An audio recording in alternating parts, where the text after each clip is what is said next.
Hello, it's Cisvolk. Time to enjoy card making with me. Today I want to show you how to work with a cover plate die and share loads of tips and tricks. So don't skip to not miss anything. I have this die from Alinacraft which I really like. The only thing is that this die is in the American size of 4¼ by 5½ inches. It's also very detailed, which are just two things you might run into when considering buying such a die, or if you already have one that you find difficult to use. I'm going to show you how to use this die with two different card sizes. When die cutting, it can happen that not all parts are cut out properly.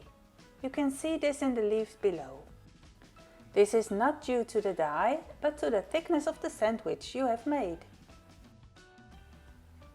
I've put an extra piece of paper between the die and the cutting plates and an extra run through the die cutting machine back and forth to help to cut everything. You can get lots of parts loose by hitting your desk with the die or just above the bin. Most of the parts I can get loose by carefully wiggle them out by hand. I roll the leftovers loose with this roller from Cisvolk, which I find very handy for this. A toothbrush might also work if you don't have one. If it's die cut well enough, and the Alina die cut should do just fine, you can easily get all the small parts out. Just try more often to see which sandwich of place and thickness of papers works best for you. The standard cards that I make measure 10½ centimeters wide by 14,8 centimeters long. And as you can see, the die does not fit on it. The die is a little wider and a little shorter. You can of course adjust your card base accordingly and use the American size of the die, which fits into a C6 envelope by the way. But you can also cut the die to make it fit, like for this square card. I will show both ways in this video for you. You can also glue the corners of the card with cut out parts of the die and stamp a text in the middle. You can also cut out parts of flowers and stick them on the card. I want to make a variant that is suitable for every card size. Let's see what it will be today. First I would like to share a tip with you. We all look for bargains, don't we? Or things that we can use in our card making hobby. For this I like to go to the second-hand shop and look for black photo albums. Preferably unused, but a used one is fine too, as long as you can tear out the photos and still have enough paper left. I managed to get hold of this almost empty photo album for €1 and this paper is perfect for my cards. I've cut out a piece of paper that I now sandwich between a B and a C plate. This black paper and the cover plate die. No extra shims or extra papers were needed. I use a piece of washi tape to prevent it from shifting. So I have a B plate, the die, the paper on top and on top of that a C plate. In my case I am cutting into my C plate, but you can also flip things the other way if you want to cut in your B plate or have other instructions on your own cutting machine. I advise you to follow them first. I use one side of my plate for colored and black paper and the other side for white paper. So now I have a black and a white shape cut out. I will use these to make two cards. First I'm going to ink blend on a piece of 120 grams DCP paper. This is a very nice thin smooth paper that I like to use for blending ink. I have these blending brushes from Alinacraft store and they are very handy. They blend beautifully and they grip very well in the hand. And I really like that they have different colors. I use the colors red, pink and blue this time. This pink ink is from CARDMAKING. This is a pigment ink and a bit brighter than the other inks I have, but I did not have any memento ink in this bright color. It blends very well. You can do this technique with all kinds of inks. Depending on the type of ink and the type of paper, you get different results. Also when you blend with a blending brush or with a sponge, you get different results. I like the way it works, because you can blend from dark to light. I use rotating movements to blend the color from dark to light. So I use the cutout shape as a template for the bottom paper. Now watching me blending is a bit boring, so I speed up the process. When you have applied the ink to the brush in circular movements, it is useful to wipe it off on your glass mat or work surface, so that you do not end up with too thick a blob on the paper. The rest of the ink on the glass mat can easily be removed from the glass mat with the blending brush and used on the card. Adding this blue color gives a perfect contrast and interest to the blend. I now use a light color to make the parts flow into each other nicely. It is always so cool when you have blended the ink and removed the stencil. Don't you agree? To me it's totally gorgeous, and I haven't even a finished card yet. As you can see, I now have a nice blended piece of paper and a nice blended cutout shape. 2 for the effort of 1. I'm going to use this blended cutout piece on my card. You'll see that later. First I'm going to continue with the background. I can easily glue this onto a card. Add some text and extra flowers if you like. Anything goes. But for my card I like to glue an extra 250 grams paper on top of it. I stick it on with normal glue, although I have to say that it is much nicer and easier if you use double-sided tape sheets. I will mention the products I use in the description below the video. Because the glue is water-based and the ink is also water-based, you have to be careful that the glue doesn't run too much on the ink, otherwise you get stains. I press the panel with a tissue and pick up a single drop of excess glue. And then I cut off the rest. It works best with long scissors. With a small pair of scissors you run the risk of zigzagging a little so that the line is not straight. And with a guillotine you run the risk of cutting into the die cut. You could also do it very well with a ruler and a knife. I find it quicker with scissors actually. Because I want this card to be exactly as big as the panel that I have made, I just take a 250 grams A4 sheet. I will score this at 4¼ inches, the size of the die. It is very sturdy and makes nice sharp folds. And then I cut it at 5½ inches. I work with inches and centimeters interchangeably, just whatever I need. Many rulers have both centimeters and inches on them, and that is very handy for this sort of thing.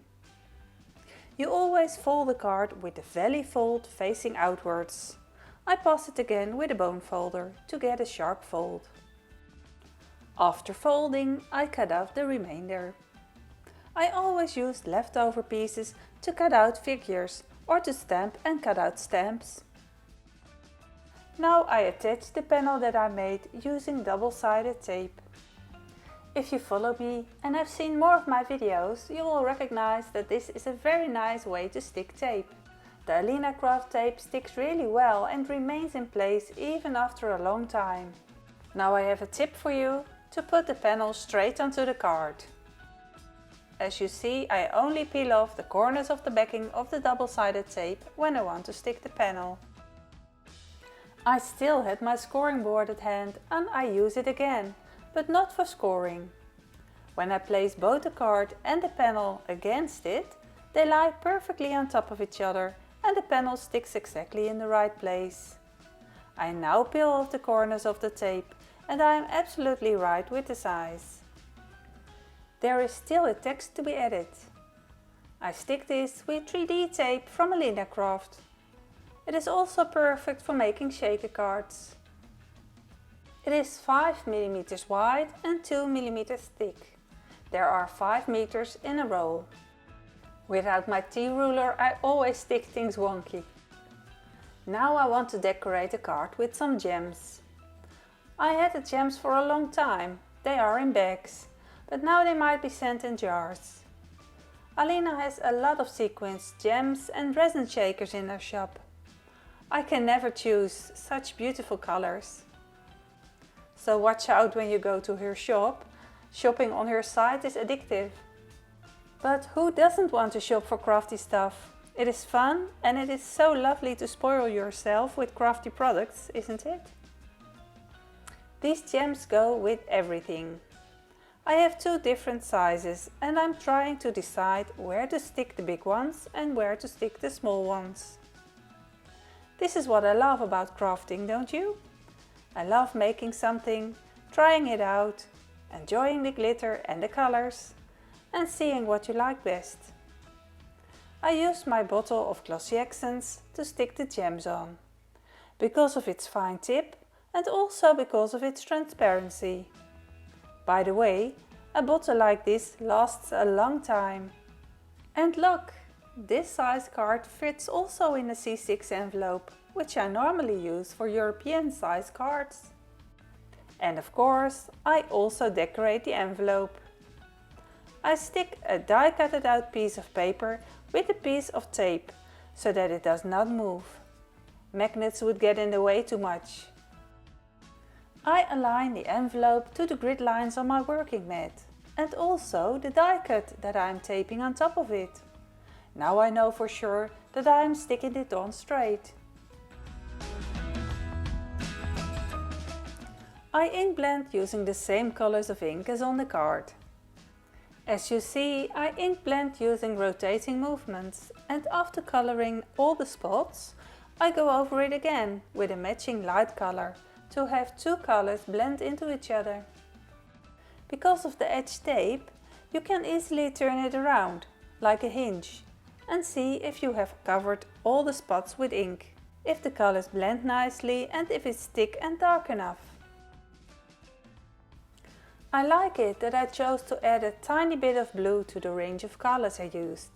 It gives it an extra interest. Always remove tape very carefully. Bend the tape flat towards the paper. This way you have the least chance of damaging the paper. If it is still difficult, I recommend you to use a heat tool. And that is how I quickly matched my envelope to the card. You could also do this with the flap of the envelope. I immediately go on make the next envelope. For this, I first stick the tape on the envelope. I use the lines on my work mat to stick the tape straight. The envelope lies straight next to the lid line, as you can see. I first blend the tape part black with black oxide ink. I found these handy storage containers in a shop in my neighborhood. They are ideal to store the domed ink pads. You can change the ink pads without your hands and desk getting dirty. I couldn't find them on Alinacraft's website, but you can buy them online too. It seems strange that I blend this part with black ink. You can use other types of black ink as well. Try what you have. Practice and learn from your mistakes. Unfortunately, the flap of the envelope and the edge of the envelope show through a little, but fortunately you won't see that later when the panel is on top of it. If you want to avoid this, it is best to put a thick piece of paper inside the envelope before blending. And don't forget to clean your working space. How many times have I smudged the back of my envelope or card with stains from a working mat that turns out not to be clean? You can also put some masking tape or post-it tape on the back of your card or envelope to prevent it from getting smudged. I will smooth out the white edge of the die cut and add a little color. This is a great color combination. The bright blue color adds a lovely interest to the corner. And then I stick this on the black part and cut off the overhanging parts. The black background gives a nice contrast to the colored die cut cover. This would be also nice for a card. In this video I didn't make a card that matched the envelope, but it will be easily made. You could just make the card the same as I did with the envelope or just use black paper. For now, for the next card, I'm going to continue with the ink blended panel that I have lying around and with the black cutout sheet. I will stick these on top of each other slightly offset, so that you can just see a bit of black shadow under the ink blended panel.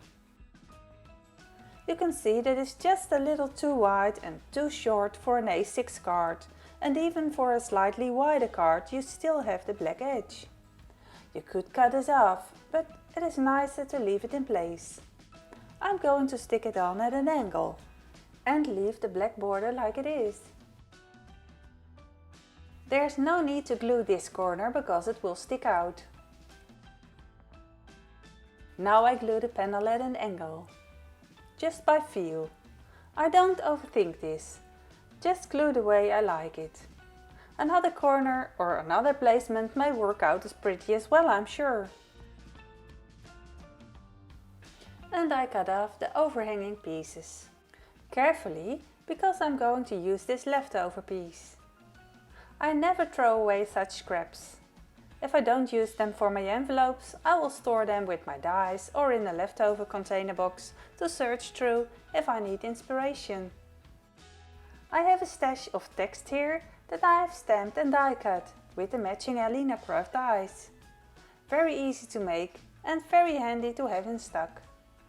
The black strips I have stamped and heat embossed with Alinacraft white embossing powder. You can find a link to all the products in the description below the video. I want to glue the black text strip raised. Here I have a super handy tip for you to try out. Alina sells black fun foam. They are packed per 5 A4 sheets of 21 by 29 centimeters and they are 3 millimeters thick. Look, the foam blocks that Alina sells are also 3 millimeters thick. Then you have an idea for comparison. Those 3M blocks stick the best of all. Ideal if you want to stick acetate foil or something that you want to hold really firmly. But you can also make them yourself in any color you want.